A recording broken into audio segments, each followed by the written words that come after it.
few years ago, I set out on a mission to find God.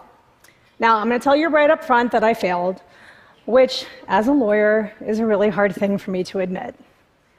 But on that failed journey, a lot of what I found was enlightening.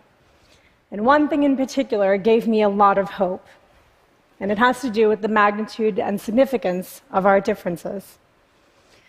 So I was raised in America by Indian parents, culturally Hindu, but practicing a strict and relatively unknown religion outside of India called Jainism. To give you an idea of just how minority that makes me, people from India represent roughly 1% of the US population. Hindus, about 0.7%. Jains, at most, 0.00046%. To put that in context, more people visit the Vermont teddy bear factory each year than are followers of the Jain religion in America. To add to my minority mix, my parents then decided, what a great idea, let's send her to Catholic school, where my sister and I were the only non-white, non-Catholic students in the entire school. At the Infant Jesus of Prague School in Flossmoor, Illinois, yes, that's really what it was called, we were taught to believe that there is a single supreme being who is responsible for everything, the whole shebang, from creation of the universe to moral shepherding to eternal life. But at home, I was being taught something entirely different. Followers of the Jain religion don't believe in a single supreme being or even a team of supreme beings. Instead, we're taught that God manifests as the perfection of each of us as individuals, and that we're actually spending our entire lives striving to remove the bad karmas that stand in the way of us becoming our own God-like perfect selves. On top of that, one of the core principles of Jainism is something called non-absolutism. Non-absolutists believe that no single person can hold ownership or knowledge of absolute truth, even when it comes to religious beliefs. Good luck testing that concept out on the priests and nuns in your Catholic school. No wonder I was confused and hyper-aware of how different I was from my peers. Cut to 20-something years later, and I found myself to be a highly spiritual person, but I was floundering. I was spiritually homeless. I came to learn that I was a nun, which isn't an acronym or a clever play on words, nor is it one of these. It's simply the painfully uninspired name given to everyone who checks off the box nun when Pew Research asks them about their religious affiliation. Now, a couple of interesting things about nuns are there are a lot of us, and we skew young. In 2014, there were over 56 million religiously unaffiliated nuns in the United States. And nuns account for over 1/3 of adults between the ages of 18 to 33. But the most interesting thing to me about nuns is that we're often spiritual. In fact, 68% of us believe with some degree of certainty that there is a God. We're just not sure who it is. So the first takeaway for me when I realized that I was a nun and had found that information out was that I wasn't alone. I was finally part of a group in America that had a lot of members, which felt really reassuring. But then the second, not so reassuring takeaway was that, oh man, there are a lot of us. That can't be good. Because if a lot of highly spiritual people are currently godless, maybe finding God's not going to be as easy as I had originally hoped. So that is when I decided that on my spiritual journey, I was going to avoid the obvious places and skip the big box religions altogether, and instead venture out into the spiritual fringe of mediums and faith healers and God-men.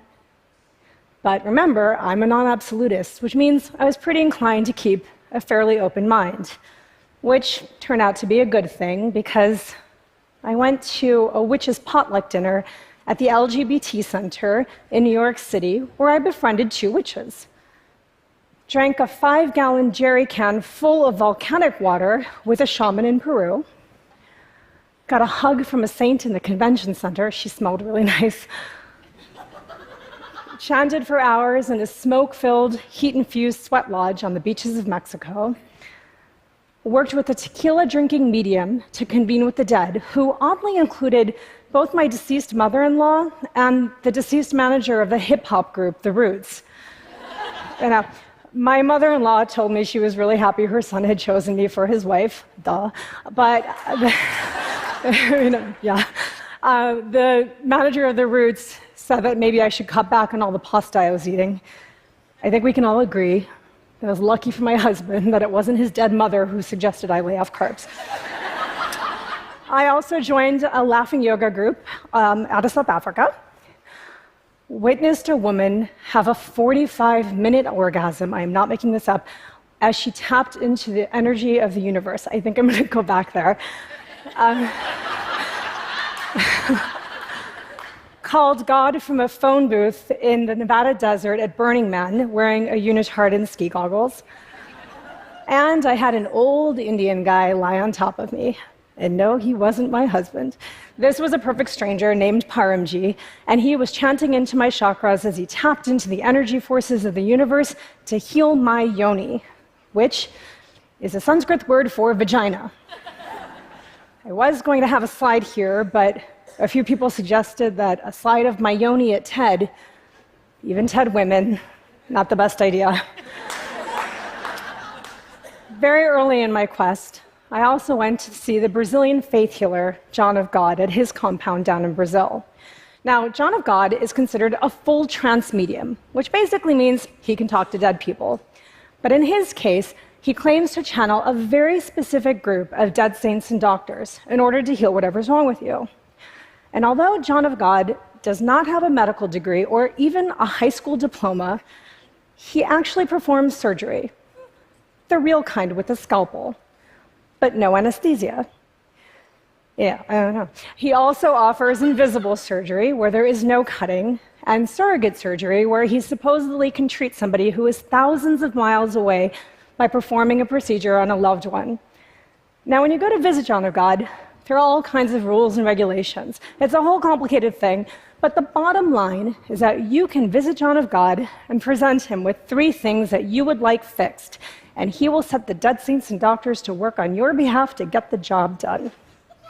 Now, before you snicker, consider that at least according to his website, over 8 million people, including Oprah, the goddess of daytime TV, have gone to see John of God, and I was pre-wired to keep an open mind. But to be honest, the whole thing for me was kind of weird and inconclusive, and in the end, I flew home even more confused than I already started out. But that doesn't mean I came home empty-handed. In the weeks leading up to my trip to Brazil, I mentioned my upcoming plans to some friends and to a couple of colleagues at Google, where I was a lawyer at the time.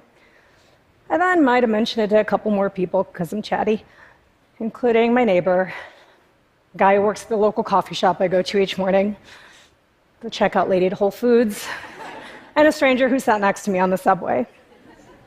I told each of them where I was going and why, and I offered to carry 3 wishes of theirs down to Brazil, explaining that anyone going to see John of God could act as a proxy for others and save them the trip. And to my surprise, my inbox overflowed. Friends told friends who told friends, and those friends apparently told more friends and other strangers and the guys at their coffee shops, until it seemed the days before I left for Brazil that there was no one who did not have my email address. And at the time, all I could conclude was that I had offered too much to too many. But when I actually reread those messages a few years later, I noticed something completely different. Those emails actually shared 3 commonalities. The first of which was rather curious. Almost everyone sent me meticulous details about how they could be reached. So I had told them, or their friends had told them, that along with a list of the 3 things they wanted fixed, I needed their photo, their name, and their date of birth. But they gave me full addresses, with like apartment numbers and zip codes, as if John of God was going to stop by their house and see them in person or send along a package. It was as if, in the highly unlikely event that their wishes were granted by John of God, they just wanted to make sure that they weren't delivered to the wrong person or the wrong address. Even if they didn't believe, they were hedging their bets. The second commonality was just as curious, but far more humbling. Virtually everyone, the stranger on the subway, the guy at the coffee shop, the lawyer down the hall, the Jew, the atheist, the Muslim, the devout Catholic, all asked for essentially the same three things. Okay, there were a couple of outliers, and yes, a few people asked for cash, but when I eliminated what were ultimately a handful of anomalies, the similarities were staggering. Almost every single person first asked for good health for themselves and their families. Almost universally, they next asked for happiness, and then love. In that order: health, happiness, love. Sometimes they asked for a specific health issue to be fixed, but more often than not, they just asked for good health in general.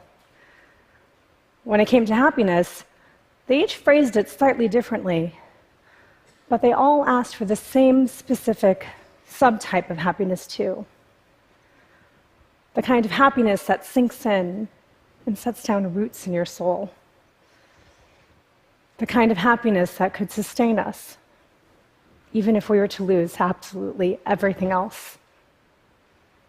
And for love, they all asked for the kind of romantic love, the soulmate that we read about in epic romantic novels. The kind of love that will stay with us till the end of our days. Sorry, that's my husband. Crap, now I forgot my place.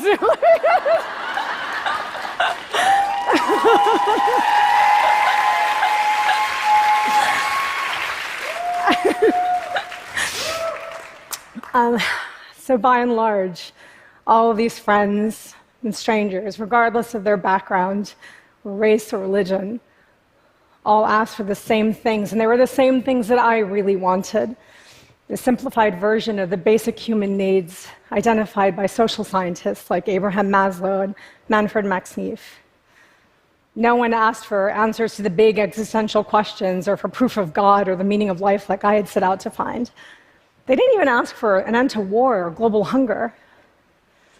Even when they could have asked for absolutely anything, they all asked for health, happiness, and love. So now those emails had a third commonality as well. Each of them ended in the exact same way. Instead of thanking me for carting their wishes all the way to Brazil, everyone said, "Please don't tell anyone."